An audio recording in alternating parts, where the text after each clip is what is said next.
안녕하십니까. 계속해서 대구에서 전해드리겠습니다. 오늘 한낮 기온이 33도까지 오르면서 잠시 후 10시에 대구와 김천 등 경북 6개 시군에 폭염주의보가 내려질 전망입니다.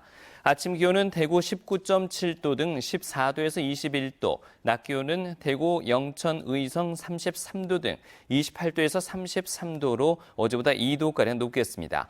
경북 북부 지역에는 오늘 밤부터 내일 새벽까지 빗방울이 떨어지는 곳이 있겠습니다.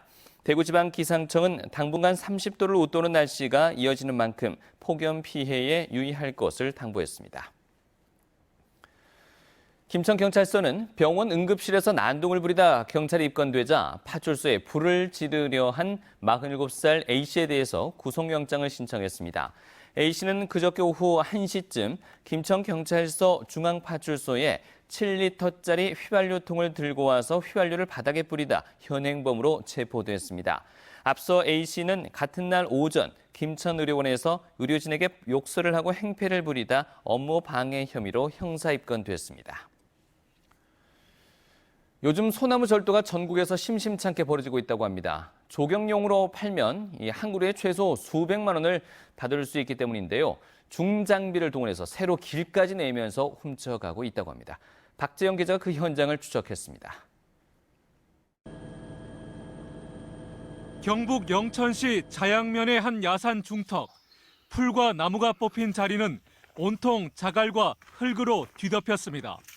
나무들이 산비탈에 쓰러져 있는 것은 중장비가 쓸고 간 흔적입니다. 장비 없이는 올리기가 상당히 힘든데, 근데 장비를 또 이까지 가져오기도 또 여건이 또 그렇고. 40도 경사가 넘는 급격한 비탈을 더 올라가니 곳곳에 소나무들이 잘려 있습니다. 성한 나무를 찾기 힘들 만큼 훼손됐습니다. 그 소나무가 왜 이렇게 잘려 있다 보시면? 긁으니까 방해가 되니까. 이거 내려가는데 또 저거 되니까 길 닦으려고 그러네. 정상 근처까지 가니 소나무가 뿌리채 뽑혀나간 흔적이 나타납니다. 큰 웅덩이는 낙엽으로 덮여 있어 깊이를 가늠하기 어렵고 소나무를 캐낸 웅덩이를 나뭇가지로 숨겨놓기도 했습니다. 이렇게 산세가 험한 곳에서 소나무를 굴치하려면 전문적인 기술이 없고선 불가능할 것으로 보입니다.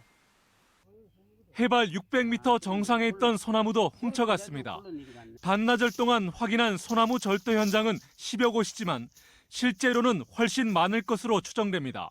한두 명이 해서는 될 일이 아닙니다. 그리고 일부 장비가 올라간 흔적이 있고 하니까. 문제의 야산은 소나무 반출 금지 및 상수도 보호구역입니다. MBC 뉴스 박재영입니다. 오늘 학교 비정규직 노동자 총파업으로 대구와 경북에서는 학교 200여 곳이 급식을 차질 빚을 것으로 보입니다.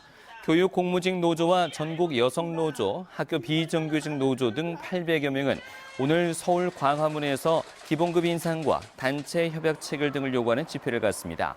대구시 교육청은 학교 40여 곳의 급식이 어렵다고 보고 학생들에게 도시락을 지참하거나 빵이나 김밥으로 급식을 대신하도록 했고 일부 학교는 오전 수업만 합니다.